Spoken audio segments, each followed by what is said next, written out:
საღამოშვიდობის ძვირფასო ტელემაყურებლებო და რადიო მსმენელებო, დღეს ორშაბათია, 8:30 ტრადიციულად პირდაპირ ეთერშია გადაცემა კრიტიკული აზრი. და მე ამ გადაცემის წამყვანი დღეს თქვენთან ერთად ვიქნები ორ ნაწილში, ანუ დაახლოებით 2 საათის განმავლობაში. დღეს მარტო ვარ, ჩემი თანაწამყვანი დღეს არ იქნება გოჩა ჯუჯუა, ის შემოგვიერთდება მომავალ ორშაბათს. სამაგიეროდ მეორე ნაწილში, როგორც ყოველთვის, ჩაგვერთვება საფრანგეთიდან გიორგი ფოფხაძე.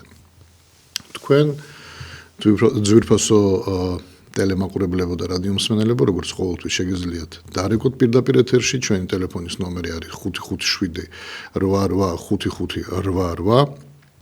დასვათ ნებისმიერი კითხვე, ჩაერთოთ იმ კონკრეტულ პოლემიკაში, რომელსაც მე შემოგთავაზებთ და ან თქვენ თვითონ შემოგთავაზეთ თქვენთვის უფრო მეტად საინტერესო თემები. მე მინდა დავიწყო ჩვენი ასე ვთქვათ, ეკონომიკის ზრდით.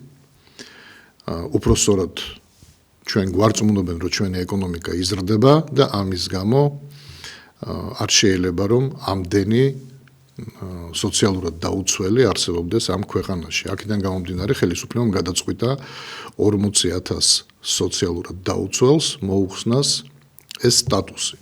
კიდევ ერთხელ ვიმეორებ, იმის გამო, რომ არ შეიძლება ქვეყანაში ამდენი სოციალურად დაუცველი ადამიანი ცხოვრობდეს, როდესაც ჩვენი ეკონომიკა ყვავის და სწრაფი ტემპებით იზრდება. ჩვენ კიდევ ვიღაცებს რატომღაც ვინახავთ, ანუ სახელმწიფო ინახავს, როცა მათ თავისუფლად შეუძლია ნახოს სამსახური და რატომღაც ზის სახელმწიფოს კისერზე. ასე გვარწმუნებს ჩვენი ხელისუფლება. ზარია ეთერში. შემოუშვით.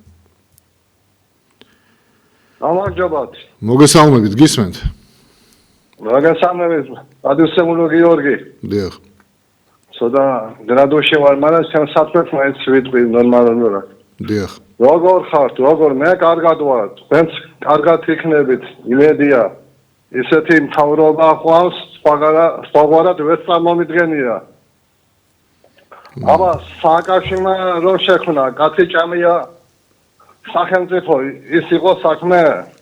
ოცნება დიდი ფიქრის შემდეგ გააუმჯობესა სიტუაცია. შიდა შექმნა, როგორც პატივცემული დავით ახანოურავი ამბობს, შექმნა ფეოდალური სახელმწიფო. ანუ შექმნა შულერები მთავრობა. სადაც კარგად სვამთ, კარგად ჭამთ, კარგად შოულობთ, კარგად გულავთ, ოღონდ გამონაკლისები. ახლა ველოდები შემოგარგო შემდეგ ეტაპს. ბატონყმური სახელმწიფო შექმნას. თუ ასე მოხდა, მეც მეშველება, ხავადიშვილი ვარ, რაღაც სარგებელი მეც მექნება. ვაი ჩვენს პატრონს, საით მიექანები ბეწყულო საქართველო. ახლა რამინდა გამომახვილო ყურადღება. საქართველოში ხომ არის დაახლოებით 3,5 მილიონი ადამიანი. აქედან თქვათ, შეიძლება ზუსტი ციფრი არ იყოს, მაგრამ 300,000 თქვათ უმუშევარი, 500,000 შემწეობას რომ კრებულობს, 1,200,000 ბავშვი რომ შიმშილობს, 700,000 პენსიონერი. ამ 700,000 პენსიონერიდან ერთი მე ვარ 70 წლის პენსიონერი. ახლა ჩემი მდგომარეობა რა მოსატანია, მაგრამ მაინც ვიტყვი რა. ამ ცოტა ხნის წინ ისე გამიჭირდა, რომ ბოლო მოდელის პორშეს ავტომობილი გავყიდე. მამაჩემო მაჩუქა და აქვნა, ვეღარ უყურებს კაც თვალებში. ეს არის ცხოვრება. ახლა ამ 3,5 მილიონიდან ნახევარი ესე გამოდის, რომ შეემწყურვალიან ადამიანი. რამდენი ყდება, რამდენი იბადება, ვინ როგორ არის, ეს მაგათ არ ანაღულებს რა. რა ვქნათ, ასეა, უნდა გაუძლოთ, სანამ შევძლებთ. კარგი, ახლა მინდა ვისაუბრო ამ პოლიტიკური იწილო, ბიცილო საკითხის ირგვლივ. კი ბატონო, ცოტა უფრო სწრაფად შეეცადეთ, რომ დაამთავროთ, იმიტომ რომ სხვებიც არიან რიგში და კი ბატონო. არ ვალოვდინოთ. არა, ოცნება просто ძალიან ჭკვიანი ადამიანების ჩანა, იმიტომ რომ ოთროზე იბრძვიან, ერთი რომ შეინარჩუნონ თქვა თავისი პრივილეგიები, თავის თანამდებობები და მეორე თქვა რაღაც საკითხები გამოიტანონ და ხალხის თვალები აუხვიონ რა. ამით ტაქტიკით კი ბატონო. იმაშებიან რა. ცხოვრობენ. გასაგებია. კარგი, დიდი მადლობა. დიდი მადლობა ზარისთვის. მაყურებელს ვთხოვ, რომ როდესაც რეკავთ, ბევრია მსურველი დარეკვის, ამიტომ როცა რეკავთ, შეეცადეთ, კი მესმის ირონიაც, მესმის სარკაზმიც, გინდათ რომ ცოტა გაიხუმროთ კიდევაც, მაგრამ იქნება კონკრეტულად საკითხი ჩამოაყალიბოთ, რომელიც თქვენთვის არის საინტერესო, ან კონკრეტული პასუხი გამცეთ იმ კითხვებზე, რომელსაც მე დავსვათ. ანუ უბრალოდ ძალიან ლოკანურად. კეთილი გავაგრძელებ ჩემს საუბარს. ანუ ხელისუფლება გვარწმუნებს, რომ ჩვენი ეკონომიკა სწრაფად იზრდება და იმდენად არის გაზრდილი, რომ 40,000 სოციალურად დაუცველს უნდა მოუხსნათ დაუცველობის სტატუსი. მე არ მესმის რის ხარჯზე გაიზარდა ეკონომიკა, თან გვეუბნებიან ეკონომიკა იზრდება, მაგრამ იმის შესახებ თუ სად რა სამუშაო ადგილები შეიქმნა, რის ხარჯზე იზრდება ჩვენი ეკონომიკა, ანუ ამის შესახებ არავინ არაფერს არ გვეუბნება და არ საუბრობენ. თუმცა პირველ რიგში საუბარი ამაზე უნდა მიდიოდეს, რომ გაიხსნა რაღაც ფაბრიკა, გაიხსნა ქარხანა, რაღაც შეიქმნა ძალიან ბევრი IT-ის მიმართულები, ძალიან ბევრი სამუშაო ადგილები. და ასე შემდეგ და მაშინ შეიძლება დავიჯეროთ, რომ ბუნებრივია თუ კი რაღაცა შეიქმნა, ეს უკვე არის დამატებით თანხა ბიუჯეტში და ბუნებრივია ეკონომიკა იზრდება. მაგრამ მსგავსი რამ არ გამიგია არც გამიგია ხელისუფლების მხრიდან და არც გამიგია ზოგადად, რომ ვინმე თქვას, სადღაც რაღაც გაიხსნა და სამუშაო ადგილები შეიქმნა.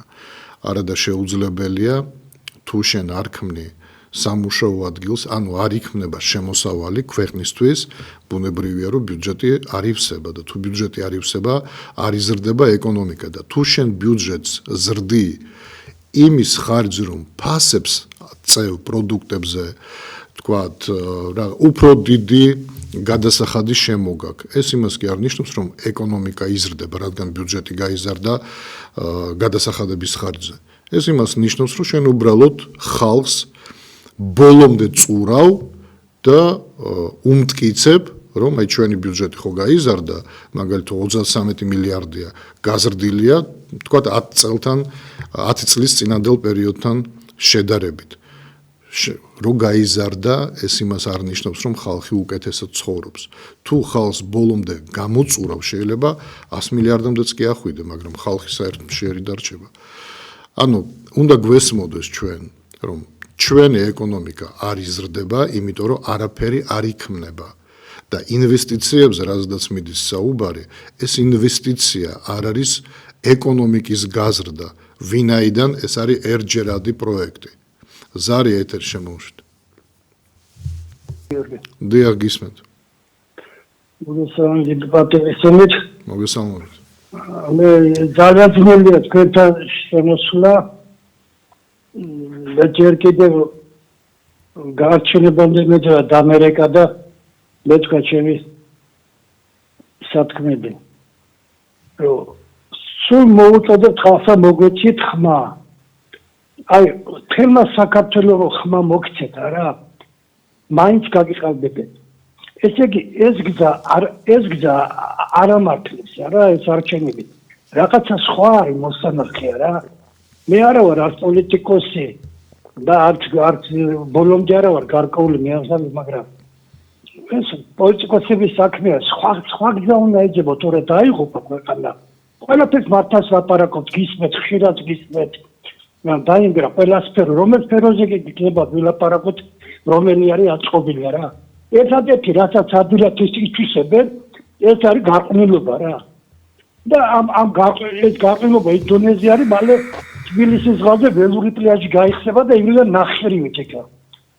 თუ არაფერი, აი სულ არაფერი არა შეიძლება იმ ახალგაზრდები ჩაცმულობაზე ვილაპარაკოთ, მათ ვარცხნილობაზე, რა ვიცი, ზოგი ისეა ჩაცმული და დავარცხნით ვარ ჩახატე ვერ გაიგებ, ბიჭა თუ გოგოა.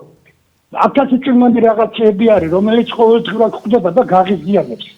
ამიტომ ახლა აი ახალგაზრდები შემხედრია ეროვნულად აზროვნებენ, მაგრამ არია ბევრი არის სამწუხაროდ იმისანა, ვინც აგერა ეკლესიის ეზოში რომ მოშარდავს და უნივერსიტეტის ბაღში რომ სასკაძულ მამულიშვილების ძეგლებს მეაშარდავს, ამისათვის იმეძე თუ არის ქვეყანა კარატოფილა ჩვენი საქმე.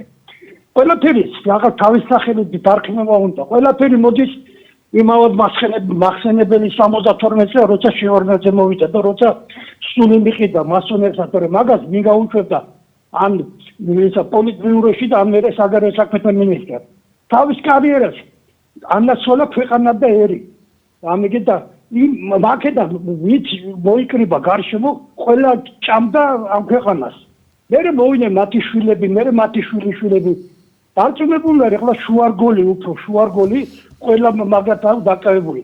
ესე ვერ აშენდება ქვეყანა. და ზედამფარე რო ამოზეთ ამერიკა, ინგლისი. ეს ორი ქვეყანა არის სატანების ქვეყანა. ამ ესე როგორ უნდა შეახვა ადამიანმა მე არ ვიცი რა. სადაც შევიდა ამერიკა, არცერთ ქვეყანა არ აშენებულა. ჭველიან და ჭველია. ერთადერთი იაპონია, სადაც იყო ამერიკული ბაზები, პროსო, იმიტომ გაკაჩა იაპონიამ, რომ ერი არის თვითონ შეკრული. და მე წაკითხული მაქვს იაპონელებზე იყო ტექნიკა, პირველ რიგში აყენებს საზოგადოებას იაპონელი, მეორე რიგში თავისა და მესამე რიგში ოჯახს. ამიტომ ჩვენ კიდე 60-იან წლებში აი ლაპარაკობდით ხოლმე რა, მაწილები ვიყავით და იაპონიაზე რომ 21 საუკუნეშია ინდონეზიავი და ელექტრონიკა და ინდონეზია გამზარდა სამრეწველობა. ჩვენ 30 წელზე მეტია უკვე ბუქსოვ და კი არა ბუქსოვ, თუ გამივიდივართ. ამიტომ ეს რაფია, ეს შემოდინება კიდე ამ ხარახურა ჯიში რო შემოდის.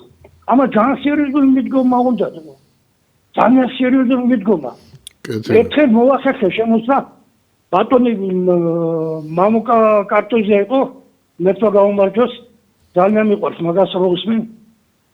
და მაშინ აკირები. აგვიბილწავენ მამა პაპათა საფლავს. თაწმინდასაც აგვიბილწავენ. ესე თუ მომრავლენ ესე. მე შეცაგუშენებენ ეს თაწმინდაზე. ეს ძალიან სერიოზული სიტუაცია არის ხა, ძალიან საკიფათო. ჩვენ უბსკურის პირასა ვართ, უბსკურში ვართ უკვე არ ვიცი რომელი დავარქვა. კეთილი. კარგით, მადლობა ზარისთვის. მადლობა. თუმცა მეგობრებო, მე ხომ გთხოვეთ და ეხლაც გთხოვთ. იქნება მოკლედ, მე მესმის გულის ტკივილი, მესმის ემოციები. ბევრი რამე გინდათ თქვათ, მაგრამ ნუ მოდით თქვათ 10 წუთს და 7 წუთს ნუ გამოვიყენებთ რა, 3 წუთში ჩავეტიოთ, იმიტომ რომ ნუ გადაცემას მაშინ უბრალოდ ვერ წავიყვანთ ესე. კარგით, ნუ მადლობას გიხდით, თუ კი გამიგებთ, რასაც გთხოვთ. კეთილი, გავაგრძელოთ. აი, ისევ ეკონომიკას უბრუნდები. ახალი კანონის თანახმად საქართველოში უნდა შემოიყვანო ავტომობილი, რომელიც არ არის 6 წელზე, რომელსაც არ აქვს 6 წელზე მეტი, ხო, ანუ არ არის უფრო 6 წელზე მეტად ძველი. ფაქტურად ახალი მანქანაა, 6 წლის, 5 წლის მანქანა, 6 წლის მანქანა ახალი მანქანაა. მაგრამ აქ პრობლემა რაშია? თუ კი საუბარი მიდის შემოყვანაზე, ბუნებრივია ჩვენ საუბრობთ ამერიკის აუქციონზე. ყველა მიცის რომ ამერიკიდან შემოდის მანქანები, ხო ასეა. ნუ იშვიათად შემოდის იმერატებიდან, ანუ არაბეთიდან შემოდის, დუბაიდან ძირითადად. მაგრამ უფრო დიდი მასივი მანქანების შემოდის ამერიკიდან, დაახლოებით 98%.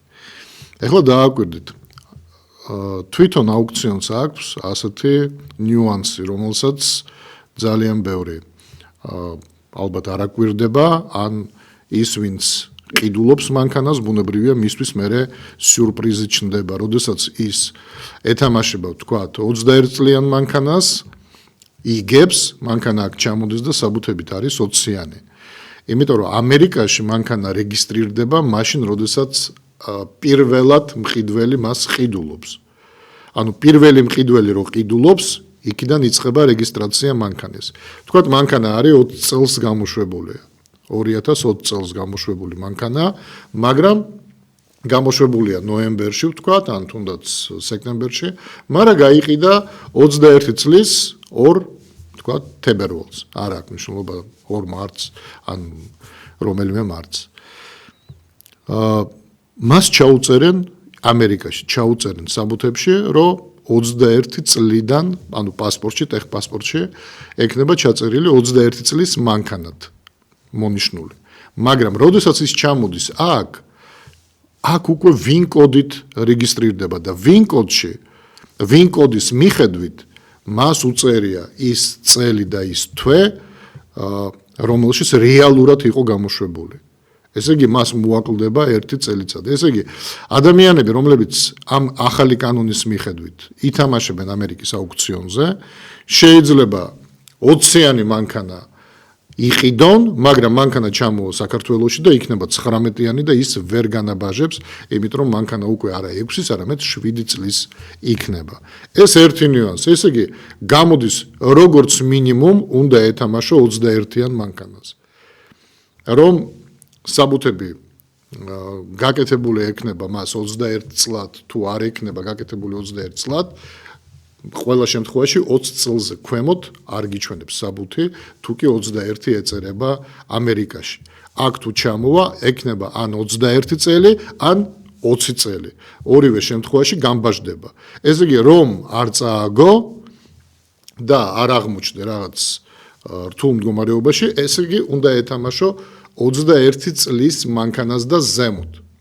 რაც უკვე ართულებს, ბუნებრივია, იმ ადამიანებისთვის, ვინც იყო დაკავებული მანქანების ჩამოყვანით, ართულებს მოგებას აუქციონზე. ვინაიდან ადრე თუ ყველა ეთამაშებოდა 14 წლიდან 25 წლამდე მანქანებს, ეხლა წარმოიდგინე ამდენი ხალხი დარჩა უმუშევარი და რომ არ დარჩეს უმუშევარი, უნდა გააგრძელოს თავისი მოღვაწეობა. დაიწყებენ თამაშს 21-იან მანქანაზე, ან 22-იან მანქანაზე და თქვენ წარმოიდგინეთ ამდენი კაცი, როდესაც აუქციონზე 1-2 წლოვანებიან მანქანებზე რო დაიწყებენ თამაშს. ერთმანეთს აუწევენ ფასს და უკვე იმ ფასად იყიდიან, რომ აქ რომ მანქანა ჩამოვა, ასრი აღარ ექნება იმ მანქანის გაყიდვას, იმიტომ რომ იმ ხელა ფასი უნდა დაადო, რომ ფაქტურად აქ ალბათ ყიდველს ვეღარც ნახავს. ეს ყველაფერი ართულებს ამ მდგომარეობას და ჩვენ ამ დროს ვსაუბრობთ იმაზე, რომ ჩვენი ეკონომიკა იზრდება და ამავდროულად იმ სფეროს, საიდანაც ფული რეალურად შემოდიოდა, ბაჟდებოდა მანქანები, ანუ წარმოიდგინეთ, რამდენი მანქანა ჩამოდიოდა, ბაჟდებოდა, რამდენი მანქანა იყიდებოდა, რამდენი ფული იხარჯებოდა საქართველოში, ის აღარ დაიხარჯება და ამდენი მანქანა ვერ გამბაჟდება.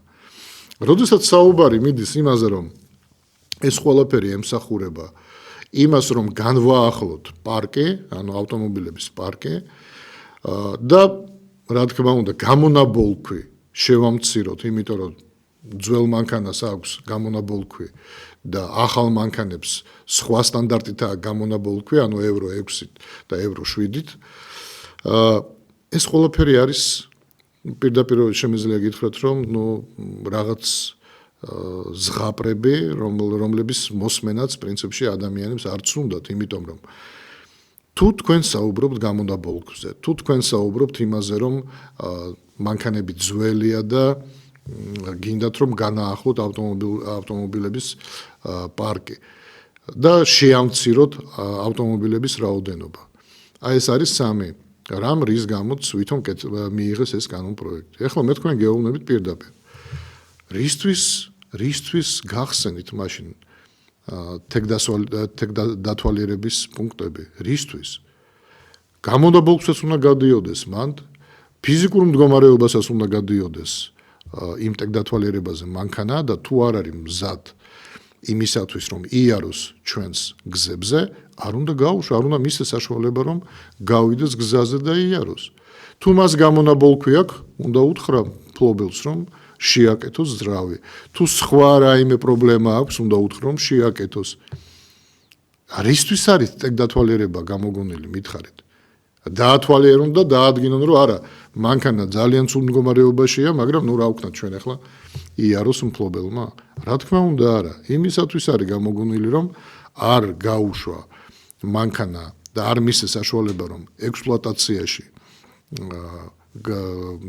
გაუშვა ჩვენს გზებზე, სანამ ის არ მოწესრიგდება, სანამ მფლობელი მას არ მოაწესრიგებს. ამიტომ იმის თქმა რომ გამონაბოლქვია დიდი, იმის თქმა რომ ძველი მანქანებია და ფუჭდება საავარიო მდგომარეობას ქმნიან და ეს ყველაფერი არის ზღაპარი. ტექდათვალიერება იმისათვის იყო მოგონილი თავის დროზე, რომ ზუსტად არც გამონაბოლქვი ყოფილიყო ის, რომელიც არ არის სასურველი და არც დაზიანებული მანქანები არ გასულიყო გზაზე.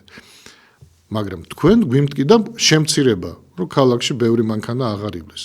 კარგით, მეგობრებო, თქვენ ძველ მანქანებს ხომ, აი ხელისუფლებას ვეკითხები, ძველ მანქანებს ხომ არ ართმევთ. ძველი მანქანები როგორც იყო, ისე დარჩება და იმ ძველი მანქანების ფასი გაიზრდება. გაიზრდება იმიტომ, რომ მაგალითად ადამიანს თუ უნდა 2018-იანის ყიდვა, სიტყვაზე ვამბობ, 2018-იანის ყიდვა მანქანის ის უკვე ვეღარ ჩამოიყვანს ამერიკიდან და იძულებული იქნება რომ იყიდოს საქართველოში. საქართველოში გამყიდველმა ვინაიდან იცის რომ ასეთი მანქანა უკვე ვეღარ შემოვა ამერიკიდან, რა თქმა უნდა, ცოტა ფასს აუწევს. ეხლა იმ ხელაზე არ აწევს ფასს რომ იმ ახლის ტოლფასი იყოს, მაგრამ უფრო მეტად აწევს ფასს, ვიდრე დღეს მაგალითად შეეძლო რომ აეწია, როცა ვინაიდან დღეს ვერ უწევდა იმ ფასს, იმიტომ რომ დღეს კონკურენცია დიდია. გავაგრძელებ საუბარს, ზარია ეთერში არ ვალოდინოთ, შემოუშვით. ბატონო გიორგი. დიახ, გისმენთ საუბარს.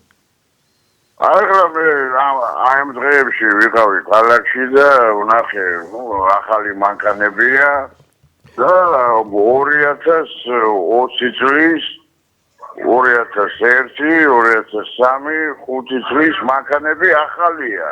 გაზდა არ იყიდება და ბასებია მაგარი იგივე გამოდის რომ ახალი მანქანა ჩამოვიყვანო ჩვენ.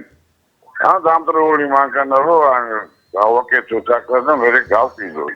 ის მანქანა 5 წელი დგას იმაში მაღაზიებში და არ იყიდება. ნუ ეხლა რა გამოდის ამაზე საქმე არ ვიცი. მაგრამ ეხლა აი წარმოიდგინეთ. დიახ, მადლობა ზარისთვის. ნუ მაყურებელ ზუსტად ამას ვეუბნები. წარმოიდგინეთ ეხლა ყველამ გაიგო, რომ 21 წლის ქვემოთ მანქანა აღარ უნდა ჩამოიყვანო. ადამიანები ზოგი არის პროფესიონალი, ესე ვთქვათ, გამყიდველი ამ მანქანის, ვისაც ჩამოყავდა და ყიდიდა და ზოგიერთი არის ჩვეულებრივი მოქალაქე, როგორც მე მაგალითად, ჩვეულებრივი მოქალაქე ვარ, ჩემთვის ადრე ჩამოვყვანინე მანქანა ამერიკიდან. არ მithოვია გადამყიდველისთვის ან ვიღაცისთვის. მეგობარს ვთხოვე, ის თამაშობდა და ჩამომიყვანა მანქანა. ეხლა მე რომ ჩემი მანქანის შეცვლა მოვინდომო, ჩემ მანქანას, ჩემი არის 2018-იანი, ჩემსას გავყიდი და იმ ფულით მე უნდა ვიყიდო 21-იანი და ზემოთ მანქანა, ხო? მაგრამ ყველამ გაიგო რომ უნდა იყიდოს 21-яნის და ზემოთ მანქანა. ეს ლუფტი, 5 წლიანი ლუფტი, 25-იანს და 26-იანს ფაქტიურად არავინ არ იყიდეს. ანუ ეს ის ხალხია, რომელიც ამერიკიდან დამტროულ მანქანას 25-იანს და 26-იანს გასაყიდად, ნუ არ ჩამოიყვანს, იმიტომ რომ ადამიანს, რომელსაც უნდა თქვა 26-იანი BMW ახალი, რომელი ჯიპი თქვა, ან Range Rover-ი, ან რომელიმე ესეთ ძვირიანი მანქანა, დამტროულ და გაკეთებულ მანქანას 26-იანს იმხელა ფასად არ იყიდის. იმიტომ რომ ის არ იქნება ახლა 20,000-დან 30,000 დოლარი. ავიღოთ Range Rover-ი, რომელი დამტროული Range Rover-ი, დაახლოებით მისი ფასი არის სადღაც $65,000.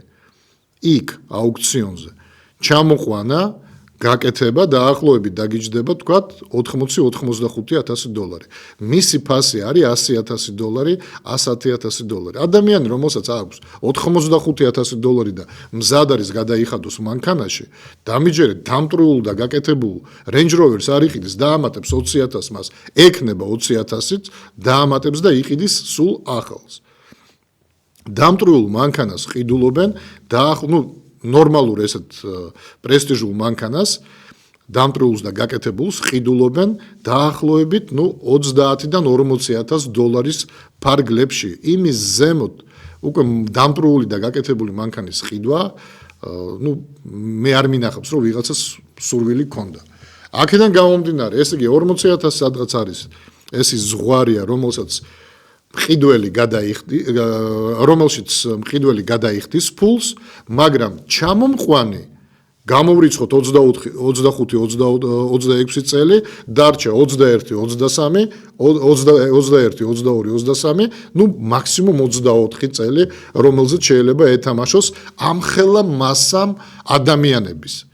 და ერთმანეთს იმხელა ფასებს აუწევენ აუქციონზე უკვე, იმიტომ რომ აღარ დარჩა ხო იმდენი მანქანა, რამდენიც იყო აქამდე. იმხელა ფასებს აუწევენ, რომ აზრი აღარ ექნება, კიდევ ერთხელ ვიმეორებ. გასაყიდად ჩამოყვანა იმ მანქანის უკვე, აზრს დაკარგავს. ზარი ეთერში გავაგზავნოთ მე. გისმენთ?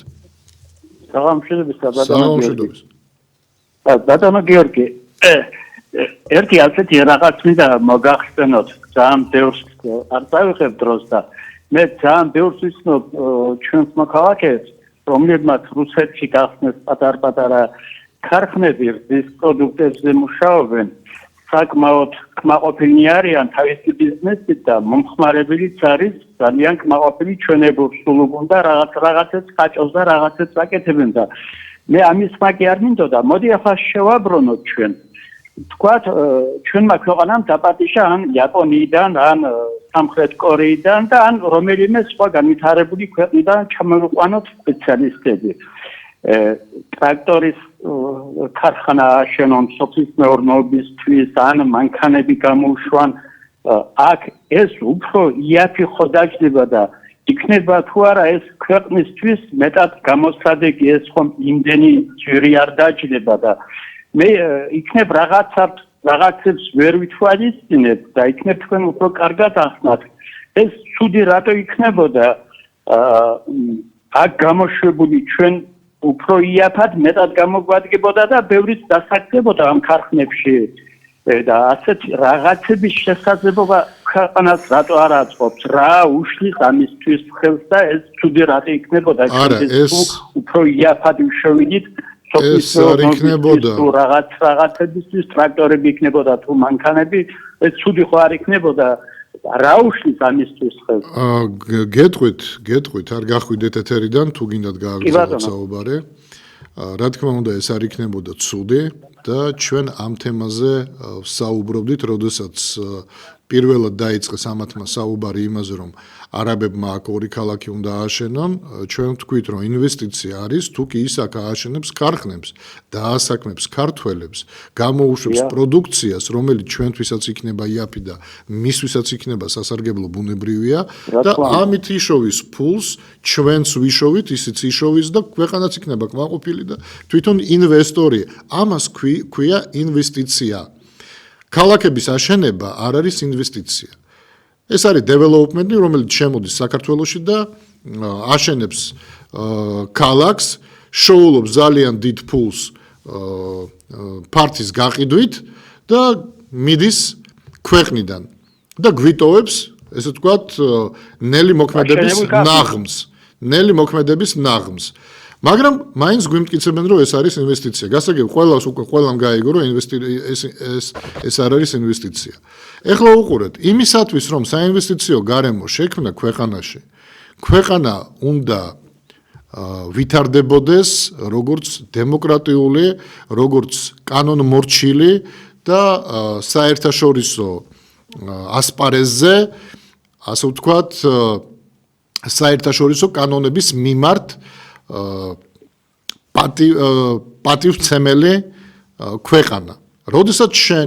როდესაც შენ საერთაშორისო კანონებს იგნორირებას უკეთებ, როდესაც შენ დემოკრატიის თვალსაზრისით მოიკოჭლებ და ამას გეუბნება ცივილიზებული სამყარო, როდესაც შენ გეს იღებ ისეთი მიმართულებით, რომელიც უბრალოდ ჩამძირავია ჩვენი ქვეყნისთვის, რომელი ინვესტორი შემოვა ამ ქვეყანაში და რომელ ინვესტორს ენდომება აქ, თქვათ, მილიონების, ასეულობით მილიონების დახარჯვა, რომ ააშენოს რაღაც დიდი ქარხანა და ხვალზეგ რა იქნება ამ ქვეყანაში, კაციშვილმა არ იცის. ანუ გარემო ინვესტიციისთვის, სადაც ინვესტიციას დააბანდებს ინვესტორი, უნდა იყოს სტაბილური, სტაბილურად მშვიდი, სტაბილურად მიმზიდველი.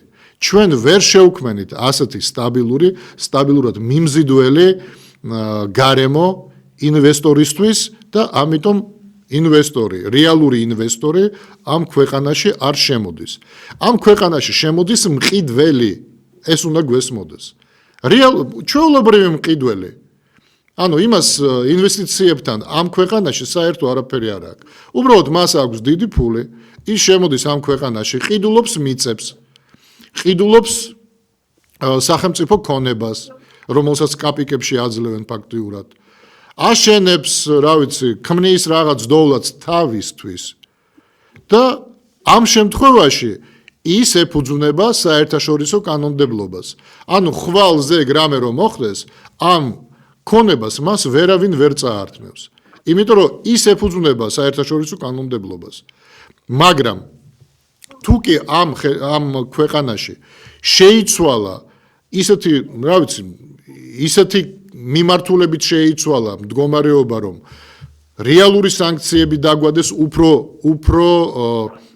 ასე ვთქვათ, უფრო მკაცრი სანქციები დაგვადეს და ჩვენ მოგვიწია, სიტყვაზე ვამბობ, მოგვიწია რა, შეიძლება შემდგომში ამ ხელისუფლებას მოუწიოს ბევრ რამეში უკან დახევა, ვთქვათ, ხო?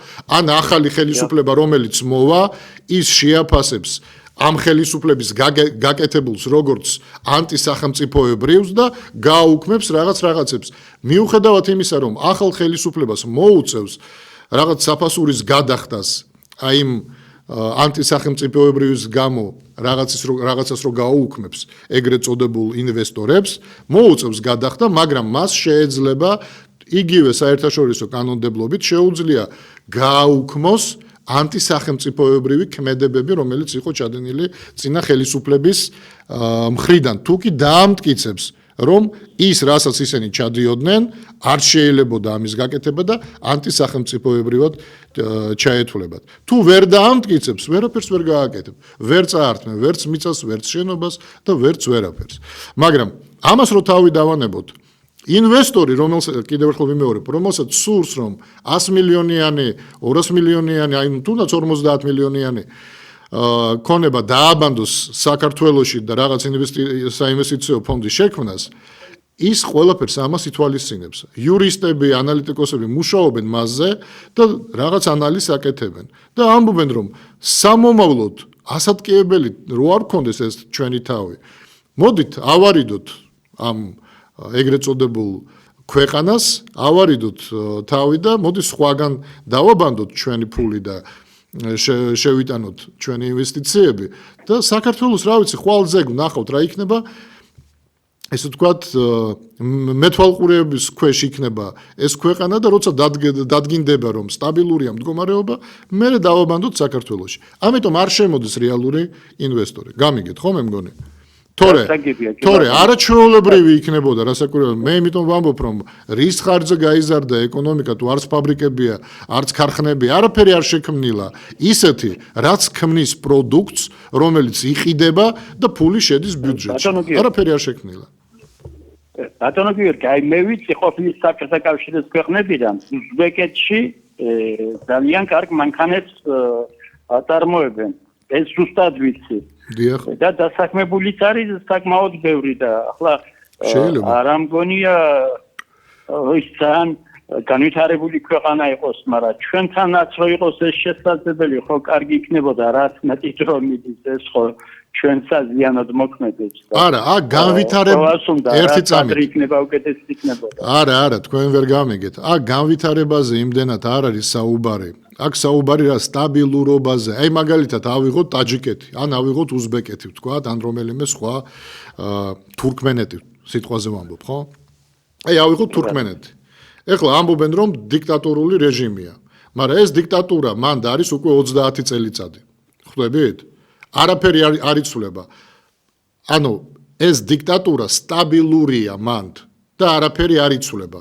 ამიტომ ინვესტორი შევა იქ თუ კი ის ნახავს რომ მან შესაძლებელია იაფი მუშახელი მოინახოს და სახელმწიფო შემოვა მან ბუნებრივია როგორც მეწილე და მე დარწმუნებული ვარ რომ მან სახელმწიფოები მეწილეს სახით შედიან ამ პროექტებში მაშინ ინვესტორი იქ შედის იმიტომ რომ მან 30 წლის განმავლობაში არაფერი არ შეცვლილა მან სტაბილურობა ჩვენთან ხან პროდასავლური ხან პროაღმოსავლური და ასე შემდეგ ძალები იცვლება აქედან გამომდინარე ვამბობ რომ ეს მათთვის არასტაბილური საინვესტიციო გარემოა და ამიტომ არავინ არ შემოდის რომ არ იცის ხვალ რა იქნება შეიძლება ომი დაიწყოს ეხლა ვის რა თუნდა დააშენოს თქვა 200 მილიონიანი ქარხანა და ომის დროს ეს ქარხანა გაუნადგურონ ხო არავის არ უნდა ეს კი გასაგებია შეიძლება დააზღვიოს მაგრამ მაინც არავის არ უნდა უბრალოდ დაუზიანდეს რამე ბიზნესი იმის გამო რომ საინვესტიციო გარემო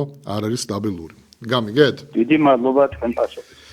კეთილი, კარგით, მადლობა ზარისთვის. გავაგრძელოთ ჩვენი, თუმცა ეკონომიკას მეტნაკლებად ჩვენ შევეხეთ, მე ისე უბრუნდები კონკრეტულად საქართველოს საკითხს და იმ კანონ პროექტს, რომელიც მალე უნდა ამოქმედდეს. რა უნდა გააკეთონ ამ ბიზნესმენებმა, იმიტომ რომ ბიზნესმენები ქვია ამ ადამიანებს, რომლებსაც მანქანები ჩამოყავდა და ყიდიდნენ და ეს არ არის 2 და 3 ადამიანი, ეს არ არის 50 ადამიანი, მეგობრებო. როგორც მე ვიცი დაახლოებით პროფესიონალურად მომუშავე ხალხზე მაქვს საუბარი.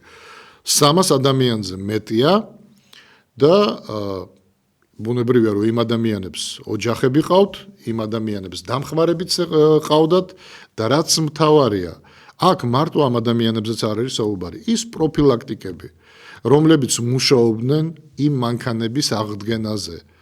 აი ეს დაზიანებული მანქანები რო ჩამოდიოდა და აკეთებდნენ. მე გეუბნებით რომ გადაჭედილი იყო სერიოზული მოთხოვნილება ჰქონდათ იმიტომ რომ ძალიან ბევრი მანქანა ჩამოდიოდა და ფაქტიურად ადგილები არ იყო პროფილაქტიკებში, იმიტომ რომ უნდა გაეკეთებინა იქ ჟისტიანშიკი, იქ ძრავის ხელოსანი, იქ მალეარი და ასე შემდეგ და ასე შემდეგ. ანუ სულ გადაჭედილი იყო ეს პროფილაქტიკები.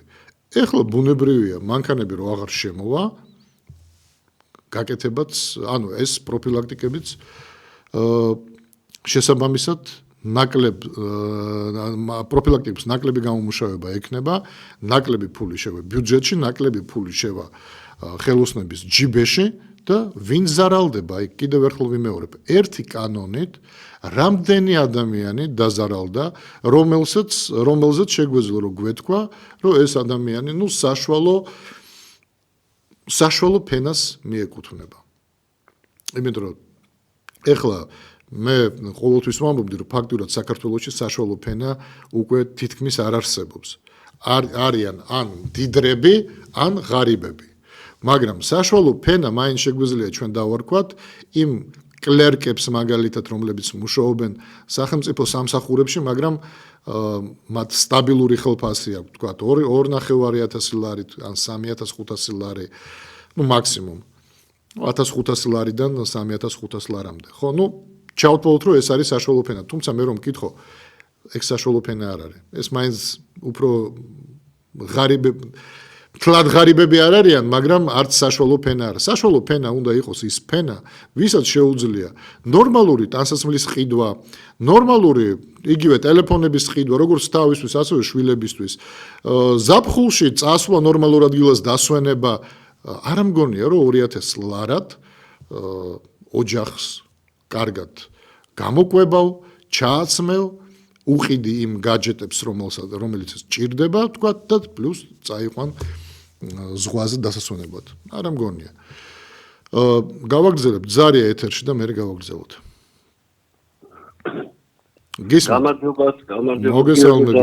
მოგესალმებით.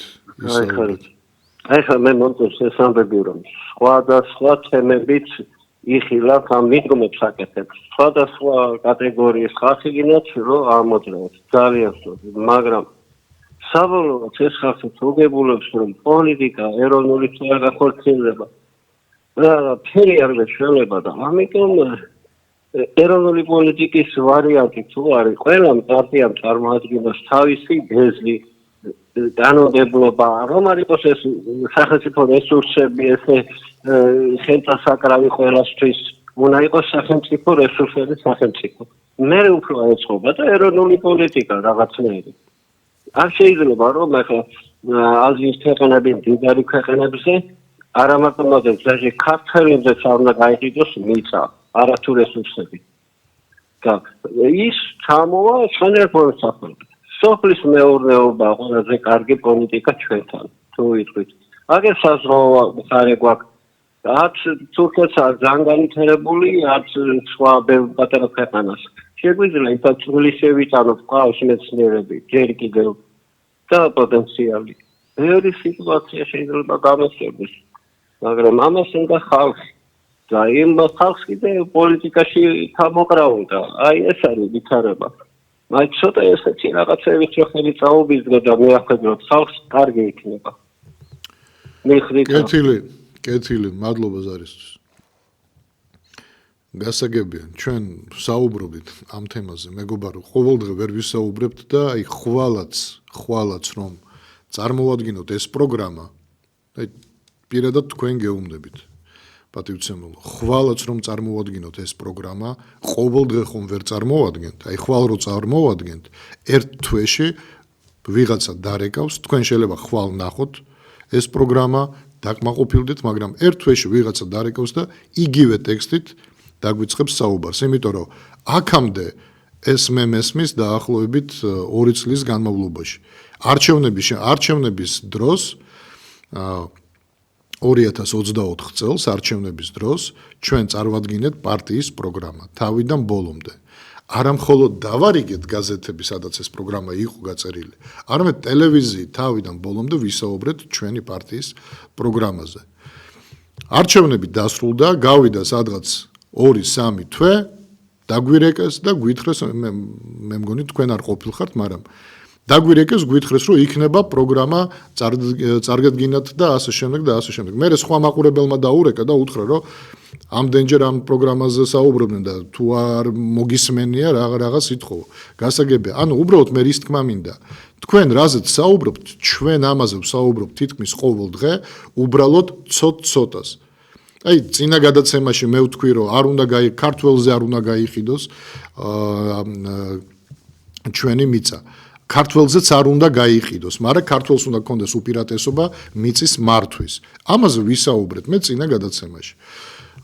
სხვა გადაცემაში სხვა რაღაცაზე გვისაუბრია ჩვენი პროგრამიდან და ასე შემდეგ. ყოველდღე პროგრამაზე ხომ ვერ ვისაუბრებთ. ამიტომ ვამბობ, რომ როდესაც რეკავთ და ამას გვეუბნებით, ჩვენ უბრალოდ არ გვესმის, რომ ან არ გვისმენთ, ან უბრალოდ პირველად ჩართეთ და დღეს გაიგეთ რაღაცა გესმით ჩვენგან, მაგრამ არ გესმით ის, რის მოსმენაც გინდათ. და რის მოსმენაც გინდათ, ყოველდღე ჩვენ ხო ამას ვერ გავიმეორებთ. სწორად გაგვიგეთ რა. ზარია ეთერში. მოგესალმებით. მოგესალმებით. პირველ რიგში დიდი მადლობა, რომ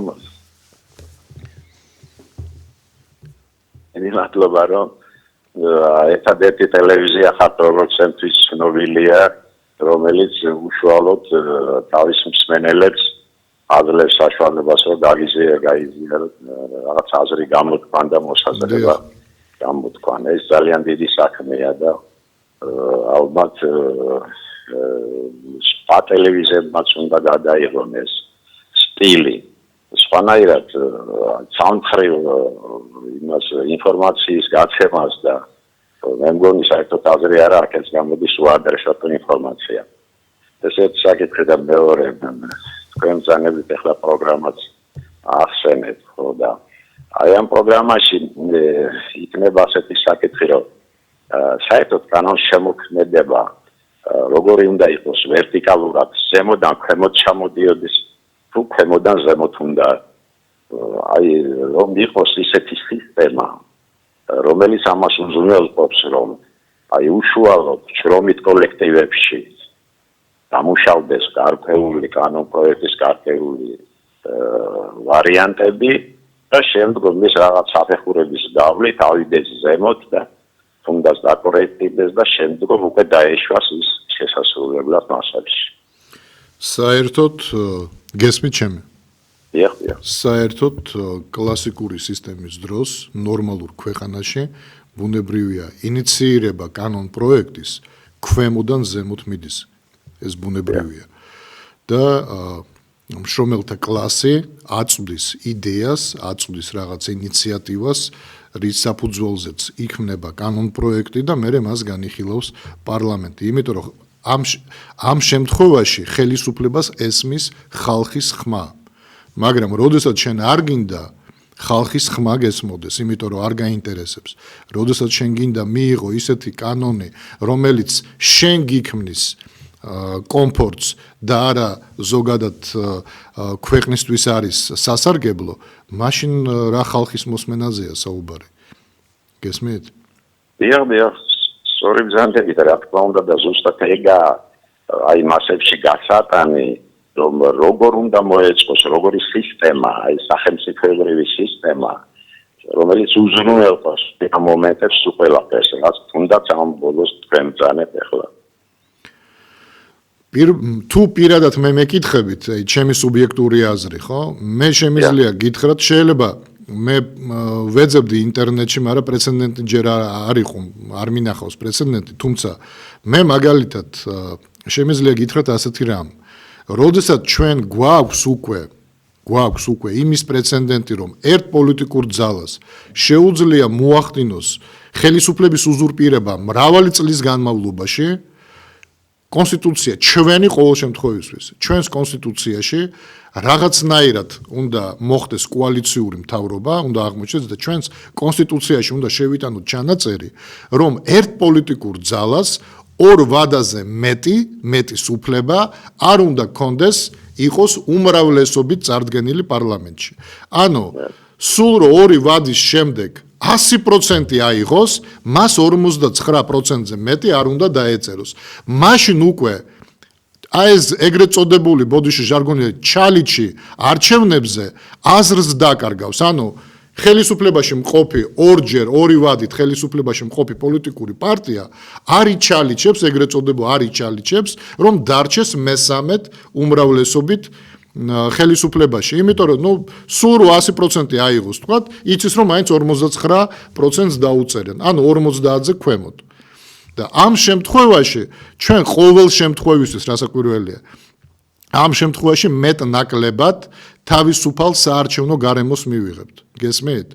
აი მერე უკვე ხალხზე იქნება დამოკიდებული რეალურად რა კანონმდებლობა, როგორ უნდა შეიცვალოს კანონმდებლობა, რა მიმართულებით უნდა შეიცვალოს, სად უნდა შევიდეს ცვლილებები, სად არ უნდა შევიდეს ცვლილება, იმიტომ რომ ხალხის ხმა უკვე მნიშვნელოვანი გახდება.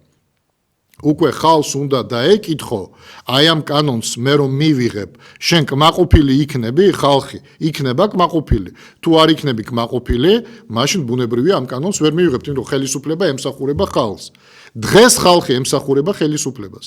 იმიტომ რომ აი თუნდაც ავტომობილებთან დაკავშირებით, რაზედაც მე ვსაუბრობდი, ავტომობილებთან დაკავშირებით, მათ არც ანალიზი ჩაუტარებიათ არანაირი, არც გამოკვლევა, არც გამოკითხვა. და რა თქმა უნდა არც გაუთვალისწინებია ის ადამიანები, რომლებიც ახლა უმუშევრად დარჩებიან. და ეს რას ნიშნავს? ეს იმას ნიშნავს, რომ მსხვილ სადილეროებთან აქვთ გარიგება და არ აინტერესებთ ახლა ხალხი რა დღეში ჩავარდება. აი ეს არის დღევანდელი რეალობა. კეთილი, ჩვენი პირველი ნაწილის დრო ამოიწურა, მე თქვენ დაგემშვიდობებით დაახლოებით 10 წუთით და 10 წუთში გავაგრძელებთ მეორე ნაწილით, დროებით.